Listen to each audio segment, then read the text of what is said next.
The Battle of Trafalgar, October 1805. Admiral Horatio Nelson deliberately ordered the British fleet to do what Royal Navy doctrine explicitly warned against. He broke his own line. He split 27 ships into two narrow columns. And he sailed them straight, at a right angle, into the guns of the combined French and Spanish fleet. For nearly half an hour, British ships could barely fire back. They absorbed punishment by design. One accurate response from the enemy could have shattered the entire attack before it even reached contact. Yet the battle ended with a decisive British victory, and Nelson dead on his own deck. Why would an experienced commander abandon the safest formation ever devised for naval warfare? What did Nelson believe would collapse on the enemy's side before his own fleet collapsed first? And was this decision a controlled strategic breakthrough, or a gamble balanced on assumptions no one could truly verify? This is not the story of a bold maneuver. It is the story of a commander who chose to weaponize disorder, and accepted the cost before knowing the outcome. The strategic problem at Trafalgar was not how to win a naval battle. It was how to force a decisive outcome against an enemy that could avoid decisive defeat. By 1805, Britain already controlled the seas in practice, but not in finality. The combined French-Spanish fleet did not need to destroy the Royal Navy. It only needed to survive, remain a threat, and preserve political leverage for Napoleon's broader war on land. A conventional line of battle engagement risked exactly that: an inconclusive fight, mutual damage, and a fleet that could withdraw and regroup. Nelson faced a paradox. If he followed doctrine, he might fight correctly, and still fail strategically. If he broke doctrine, he might win decisively, or lose everything. This is why Trafalgar qualifies as an unorthodox strategy, not because it looked unusual, but because it inverted the hierarchy of priorities. Nelson accepted tactical exposure in exchange for systemic collapse on the enemy's side. He was not trying to outshoot the opposing fleet. He was trying to destroy its ability to function as a fleet at all. The question, then, is not whether the maneuver was brave. The real question is why this was the only option left, and why it was almost impossible to justify on paper. To understand that, we need to examine the strategic map that boxed both sides into a narrowing set of choices. The situation before Trafalgar was not a clean duel between two fleets seeking battle. It was a strategic stalemate disguised as motion. Britain's Royal Navy had one overriding objective: remove the combined French-Spanish fleet as a viable force. Not damage it. Not delay it. Eliminate it as a strategic variable. As long as that fleet existed, Napoleon retained optionality, the ability to threaten invasion, divert British resources, and manipulate uncertainty. The opposing objective was fundamentally different. The combined fleet did not need victory. It needed survival. Every day it remained afloat, Britain had to treat it as a threat. That asymmetry shaped every decision before the first shot was fired. This difference in objectives already tilted the strategic map against conventional engagement. Geography compounded the problem. Trafalgar was not fought in confined waters where maneuver was limited. It was open sea. Space favored disengagement. A damaged fleet could withdraw. A cautious commander could preserve force. A textbook line of battle fight offered no guarantee of decisive annihilation. Time was another constraint, but not equally distributed. Britain needed closure. Prolonged uncertainty drained resources and political patience. The French-Spanish command could afford delay. Even an indecisive clash worked in their favor if it preserved enough holes to remain credible. Then there was the condition of the fleets themselves. British crews were experienced, drilled relentlessly, and accustomed to long deployments. The combined fleet was not incompetent, but it was heterogeneous. Different command cultures. Different training standards. Different expectations about initiative. These differences did not guarantee defeat, but they created friction under stress. Friction matters only if stress is applied in the right way. Politically, Nelson was constrained as well. A cautious battle that failed to destroy the enemy would be difficult to justify. Britain had invested too much to accept a partial outcome. Yet a catastrophic defeat would not be forgiven simply because the plan was bold. There was no institutional appetite for heroic failure. This placed Nelson in a narrowing corridor. Every conventional option led to outcomes that were strategically insufficient. Every unconventional option carried risks that could not be fully mitigated. The enemy's biggest strength was not firepower. It was optionality. The ability to disengage, to reform, to continue existing as a problem. As long as the fleet remained coherent, it retained political value regardless of tactical results. That coherence depended on structure. Line of battle doctrine was not just a way to fight. It was a way to think. It assumed predictable geometry, stable command relationships, and a shared understanding of how the battle would unfold. Nelson recognized that this structure was both a strength and a vulnerability. If the battle remained within expected parameters, the combined fleet could manage risk, absorb losses, and preserve itself. If those parameters collapsed, its advantages dissolved rapidly. But forcing that collapse required creating a situation the doctrine could not process quickly enough. There was also a hidden constraint rarely addressed in popular accounts: communication. Flag signals governed maneuver. Once smoke, damage, and confusion intervened, centralized control weakened. Doctrine assumed this degradation would be gradual and manageable. Nelson's emerging concept assumed it would be sudden and terminal. This was not an assumption without cost. To exploit the enemy's rigidity, Nelson had to accept vulnerability on his own side. The moment his columns advanced, British ships would be exposed, unable to reply effectively, and dependent on timing they could not fully control. Any misalignment, any delay, any unexpected concentration of enemy fire could unravel the entire design. This was not a choice between aggression and caution. It was a choice between two different kinds of risk. One slow, politically corrosive, and strategically inconclusive. The other immediate, violent, and potentially fatal. Nelson chose the risk that ended the problem. But that choice only makes sense when we understand what the doctrine of the time demanded, and why following it would have produced the wrong kind of success. Because before Nelson could break the enemy's formation, he first had to break with everything the naval textbook insisted was correct. Naval doctrine in 1805 was not merely a set of recommendations. It was an entire worldview. The line of battle existed to solve one problem above all others: control.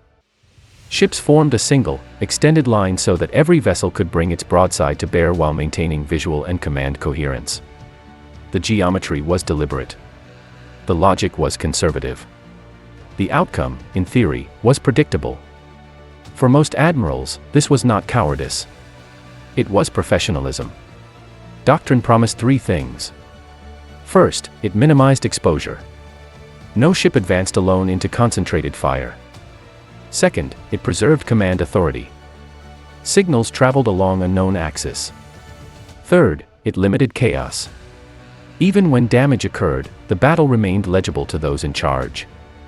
In a symmetrical fight, two fleets seeking mutual destruction, this made sense. But Trafalgar was not a symmetrical fight. If Nelson had followed doctrine, the battle would likely have unfolded as countless others had before it. Two lines closing. Broadsides exchanged. Ships damaged on both sides. Smoke thickening. Command signals degrading slowly, not catastrophically. And then, disengagement. The combined fleet did not need to win that exchange. It needed to survive it. Even a battered fleet could retreat, repair, and remain strategically relevant. Doctrine optimized for fairness. Strategy demanded finality. This is the first dead end. A textbook engagement would have produced a tactically respectable outcome, and a strategically insufficient one. Britain would still face a fleet in being. Political uncertainty would persist. Resources would remain tied down. The war's maritime dimension would remain unresolved. Doctrine had no answer for that. There was a second, more subtle problem. Line of battle warfare assumed that both sides shared the same operational tempo and command culture. It worked best when discipline, training, and initiative were roughly equivalent. That assumption masked a vulnerability. The combined fleet structure was rigid. Orders flowed top-down. Initiative at the ship level was limited. This was not a moral failing. It was a product of organizational design. Doctrine assumed that cohesion would hold under pressure because pressure would be distributed evenly along the line. Nelson saw an opportunity in that assumption. If pressure were not distributed, if it were concentrated suddenly at specific points, the structure would not flex. It would fracture. But Doctrine offered no mechanism for creating that kind of asymmetry without exposing oneself to unacceptable risk. Which brings us to the third dead end. Every orthodox alternative Nelson considered shared the same flaw. They preserved safety at the cost of decisiveness. They minimized loss at the cost of resolution. They protected ships while protecting the enemy's continued existence. To choose Doctrine was to choose a battle that could be explained, defended, and survived, but not one that could end the problem. The uncomfortable truth is that Doctrine was correct within its own assumptions.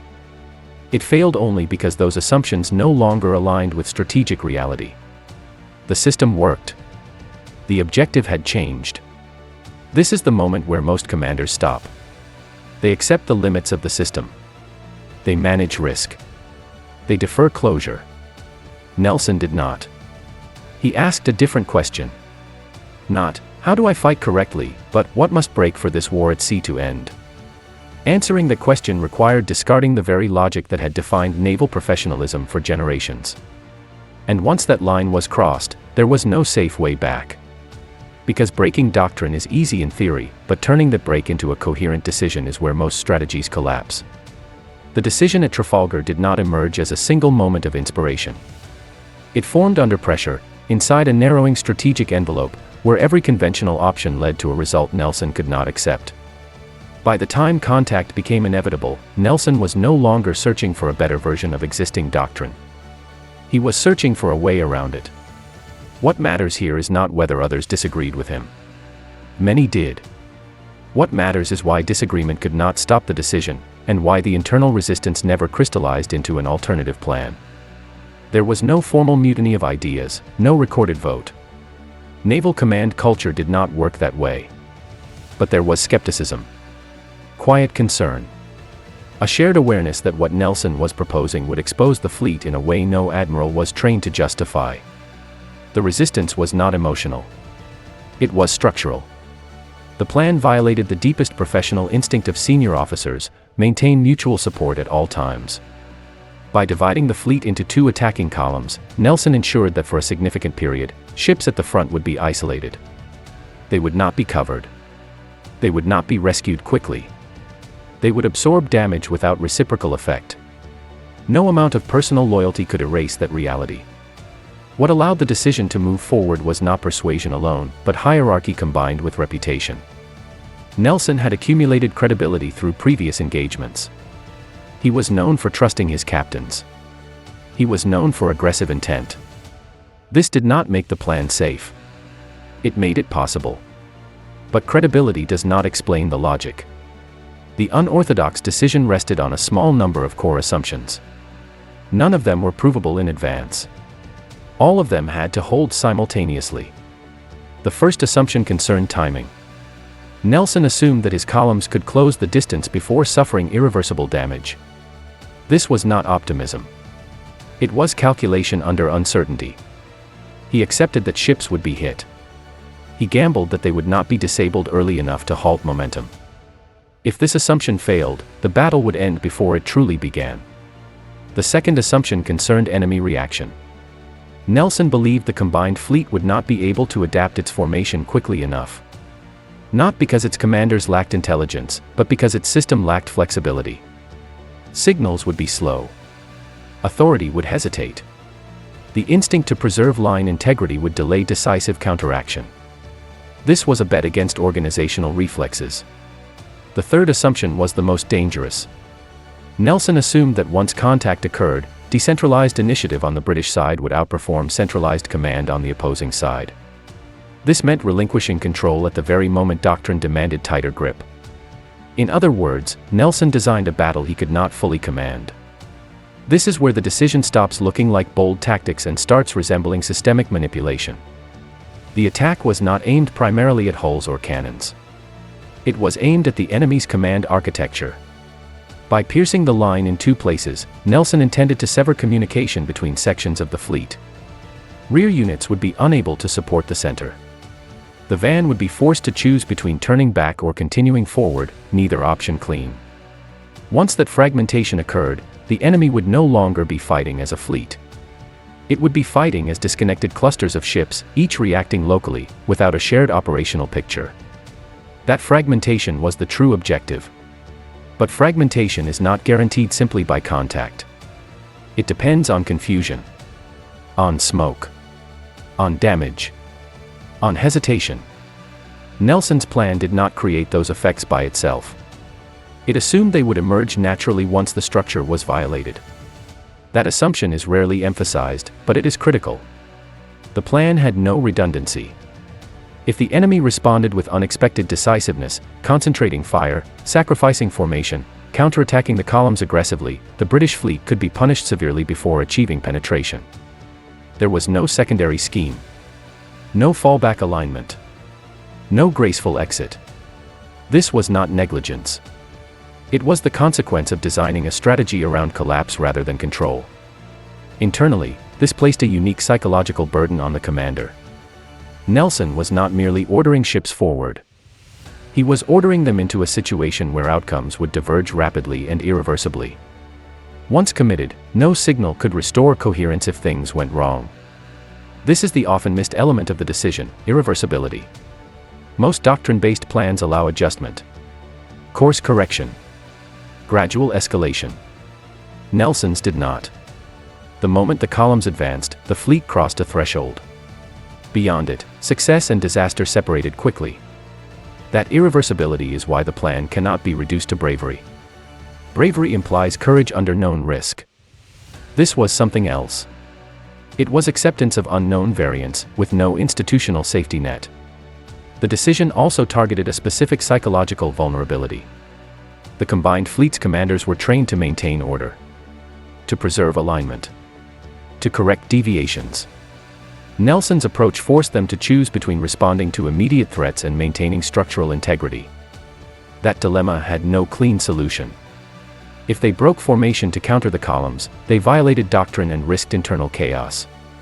If they held formation, they allowed penetration that doctrine could not absorb. Either response degraded effectiveness. Nelson was not counting on confusion alone. He was counting on hesitation born of conflicting priorities. This is why the plan is better understood as a cognitive attack rather than a maneuver. The decision did not ask, can we outfight them? It asked, can we force them to fight in a way they are not organized to sustain? The answer was uncertain. It remained uncertain until the last moment. And that uncertainty applied equally to Nelson himself. There is no evidence he believed success was guaranteed. What he believed was that every other path led to strategic stalemate. This distinction matters. Nelson did not choose the plan because he was confident. He chose it because it was the only option that could end the problem entirely. In doing so, he accepted something most commanders avoid acknowledging, that sometimes the safest strategy is the one that exposes you the most, provided it collapses the system you are facing faster than your own collapses. But theory ends where execution begins. Once the decision was made, it had to survive reality. Wind, timing, human error, fear, misinterpretation. And this is where unorthodox strategies most often fail. Because designing a systemic collapse is one thing. Forcing it to occur under fire is another entirely. Execution is where unorthodox strategy is usually exposed. On paper, collapse looks clean. At sea, nothing is clean. Once Nelson committed to the two-column advance, the plan entered a phase where control diminished by the minute. Wind speed mattered. Ship handling mattered. Damage tolerance mattered. Most critically, timing mattered, not in hours, but in minutes. The two British columns were not symmetrical. They did not advance at identical speeds. They did not face identical resistance. This alone introduced variance the plan could not fully regulate. A delay in one column would expose the other to concentrated fire without reciprocal pressure. The mechanics were brutally simple. British ships sailed directly toward the enemy line. Their bows faced incoming broadsides. Guns could not bear effectively forward. For a significant interval, each ship functioned as a target rather than a combatant. This was not a metaphorical vulnerability. It was physical geometry. Hull damage during this phase was not evenly distributed. Ships at the head of the columns absorbed disproportionate punishment. If a leading vessel were dismasted or lost steering, it could block those behind it. Momentum would stall. The column would compress. What was designed as penetration could turn into congestion under fire. That risk was real, and it nearly materialized. The plan assumed that British crews could maintain discipline under direct, unanswered bombardment. This was not guaranteed. Training mattered here more than bravery. Crews had to resist the instinct to slow, to turn, to seek mutual support. Any hesitation would lengthen exposure time and magnify damage. Logistics rarely feature in Trafalgar narratives, but they were central to execution. British ships were prepared for close combat. Gun crews drilled for rapid, sustained fire at short range. This mattered only if they survived long enough to use that advantage. A strategy that delays engagement cannot rely on theoretical firepower. It relies on survivability.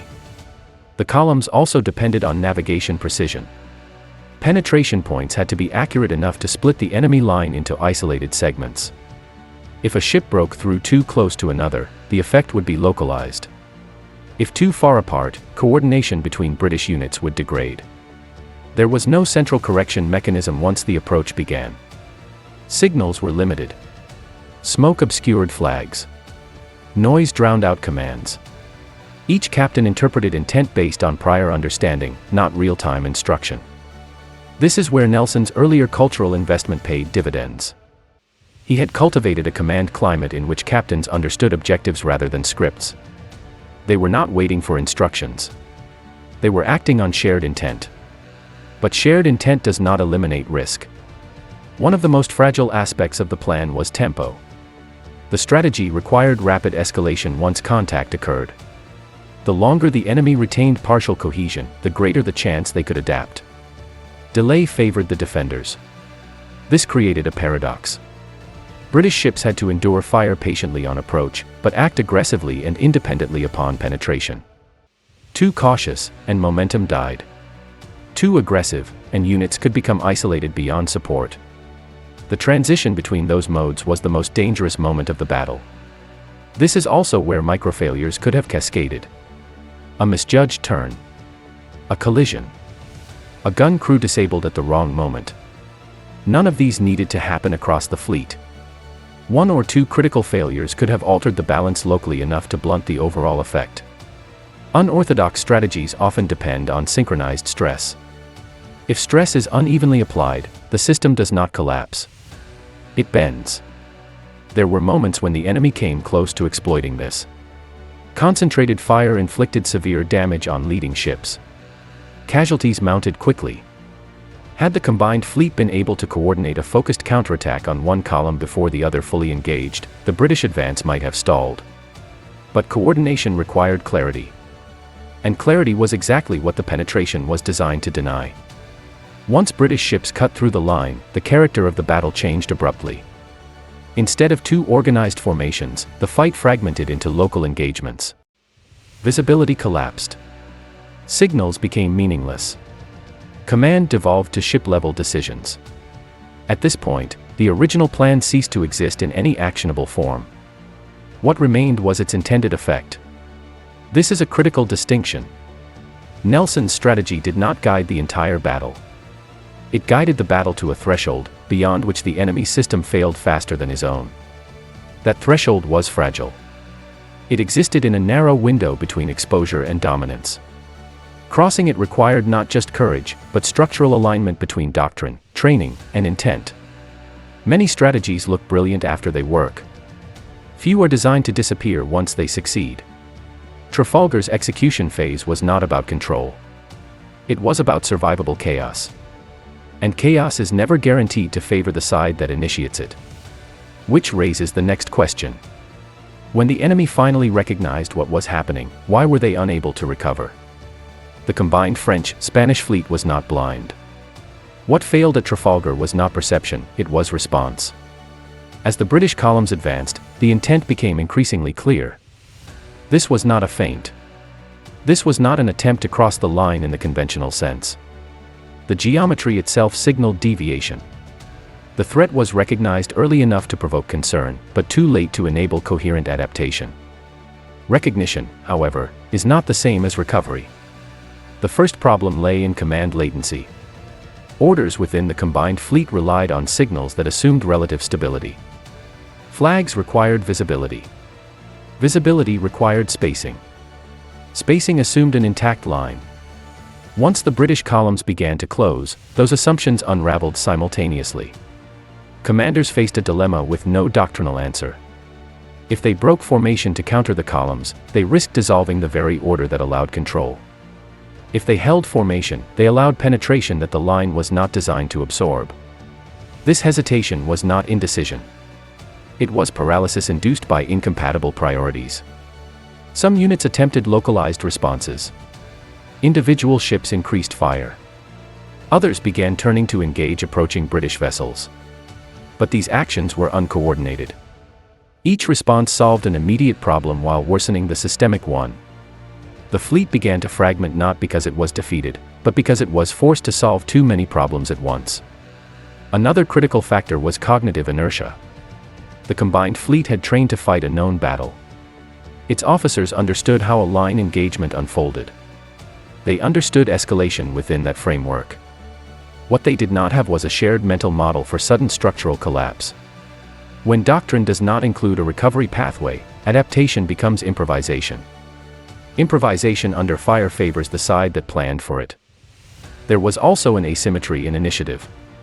British captains, operating under broad intent, acted decisively once contact occurred. French and Spanish captains, operating under tighter control norms, waited for clarity that never arrived. This difference widened rapidly. As communication degraded, the fleet effectively split into disconnected zones of combat. Rear units were slow to re-enter. Forward units were drawn into isolated engagements. The center lost coherence almost immediately. At this point, the battle ceased to be a contest between fleets. It became a series of unequal encounters between ships that no longer shared situational awareness. The critical misreading was not tactical. It was structural. The combined fleet misread the British attack as an aggressive maneuver within a familiar system. It was not. It was an attempt to destroy the system itself. By the time that distinction became undeniable, the conditions required for recovery, time, space, clarity, were already gone. This is why counterfactual arguments matter here. Had the enemy reacted with immediate, collective abandonment of formation, the outcome might have differed. But that response required a level of doctrinal flexibility and decentralized authority the system did not possess. In other words, the fleet could see the danger. It simply could not move fast enough, as a whole, to escape it. This is the most uncomfortable lesson of Trafalgar. Intelligence alone is insufficient. Awareness without adaptive capacity changes nothing. The British strategy did not rely on deception. It relied on forcing the enemy to confront a problem faster than its organization could process. Once that threshold was crossed, defeat was no longer avoidable, only distributable. Which leads to the final and often romanticized phase. What did victory actually cost, and what would have happened if even one assumption had failed? The outcome at Trafalgar was decisive, but it was not clean. Decisiveness came at a cost that is often softened by victory. The combined French-Spanish fleet lost its ability to function as a strategic force. Ships were captured, destroyed, or rendered incapable of coordinated action. Britain achieved what conventional engagement could not guarantee: finality. The maritime threat that had shaped British anxiety for years was effectively removed in a single day. But this result did not emerge from dominance alone. It emerged from attrition concentrated in time and space. British losses were heavy where the strategy demanded exposure. The leading ships of the columns paid first. Crews were killed and wounded before they could meaningfully respond. Damage was uneven but severe. Several ships were left barely operational. This was not a controlled burn. It was a calculated wound. Nelson himself was killed during the battle. This was not incidental. The strategy placed command near the point of maximum friction. Leadership was not distant or abstract. It was physically embedded in the most dangerous zone of execution. That death is often framed as tragic inevitability. Strategically, it was a foreseeable consequence. Nelson accepted that personal survival was part of the wager. The plan did not protect its architect. There were also political costs. Victory froze the narrative in a favorable frame. But it also created a myth. Future commanders would cite Trafalgar without inheriting its conditions. Aggression would be copied without understanding the system Nelson attacked or the organizational asymmetries he exploited. This is the hidden danger of successful unorthodox strategy. It creates precedent without context. Psychologically, the burden was uneven. British confidence surged. The Royal Navy's institutional identity hardened around offensive decisiveness. On the opposing side, the defeat reinforced caution and rigidity rather than reform. Systems rarely learn from collapse. They retreat from it. It is also necessary to confront the counterfactual honestly. If even one assumption had failed, if the columns had stalled under fire, if a leading ship had blocked the advance, if the enemy had concentrated decisively on a single penetration point, the British fleet could have suffered catastrophic losses with no compensating gain. In that scenario, the narrative would reverse instantly. Nelson would not be remembered as a visionary. He would be judged as reckless. The same elements now praised as insight would be condemned as hubris. This is not speculation for its own sake. It reveals the fragility of the margin. Unorthodox strategies do not fail gradually. They fail suddenly. Trafalgar succeeded because multiple uncertain variables aligned just long enough for systemic collapse to outpace self-destruction. That alignment cannot be assumed. It cannot be institutionalized easily. It cannot be repeated on demand. Which forces a final question. If this strategy cannot be copied, what exactly is the lesson? Because the value of Trafalgar is not in the maneuver, but in what it reveals about how systems break. Trafalgar is often taught as a lesson in boldness. That interpretation is comfortable, and largely wrong. At its core, Nelson's strategy was not about courage, aggression, or even naval tactics. It was about identifying where a system could not adapt fast enough, and forcing it to confront that limitation under maximum stress. The British attack did not defeat the enemy by superior firepower alone. It defeated the enemy by collapsing the assumptions that made their power usable. Line of battle doctrine assumed continuity, predictability, and recoverable disruption. Nelson's approach denied all three at once. This is the first enduring principle. Unorthodox strategy does not overpower a system. It invalidates the system's rules faster than it can rewrite them. Nelson did not seek incremental advantage. He sought a condition in which advantage became irrelevant because the enemy could no longer coordinate its response. This is why the maneuver looks reckless when viewed tactically and coherent when viewed systemically. The second principle is more uncomfortable. Unorthodox strategies require asymmetry not just in ideas, but in organizations. Nelson could decentralize because his captains were trained, trusted, and culturally prepared to act without constant direction. The combined fleet could not mirror that behavior without dismantling its own command norms mid-battle. The strategy worked not because it was clever, but because it was incompatible with the enemy's structure. This matters because it limits transferability. A different commander, with a different fleet culture, executing the same maneuver could have produced disaster. The lesson is not, attack in columns. The lesson is, attack where the opponent's structure cannot survive pressure, and where yours can. The third principle concerns cost. Trafalgar demonstrates that decisive outcomes often require exposure that institutions prefer to avoid.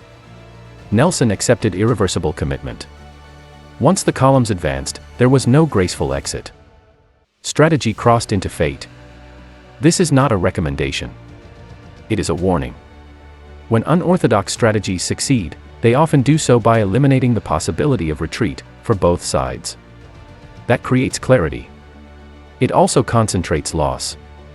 Finally, Trafalgar reveals a paradox about learning. The battle is celebrated, but rarely replicated successfully. Its surface elements are copied. Its deeper logic is not. Organizations remember outcomes. They forget conditions. They inherit confidence without inheriting constraint. Nelson did not win because he ignored doctrine. He won because he understood exactly where doctrine stopped working, and was willing to step beyond it once, and only once. That is why Trafalgar remains debated. It resists simplification. It is neither a timeless formula nor a lucky aberration. It is a case study in how strategic systems fail when confronted with pressure they were never designed to process. And that is its real value. Trafalgar ended Britain's naval uncertainty, but it did not end the argument. Because the battle forces an uncomfortable conclusion. Some strategies cannot be proven safe before they are executed. They can only be proven decisive after they succeed. Nelson's choice was not between caution and audacity. It was between managing a problem indefinitely or risking everything to end it. He chose finality, knowing that history would judge the result, not the logic. That judgment happened to favor him. But the deeper lesson remains unresolved. How many commanders mistake necessity for genius after the fact? And how many unorthodox strategies failed, not because they were wrong, but because the systems behind them were not ready to survive their own ideas? That question is where this story truly ends, and where the next one begins.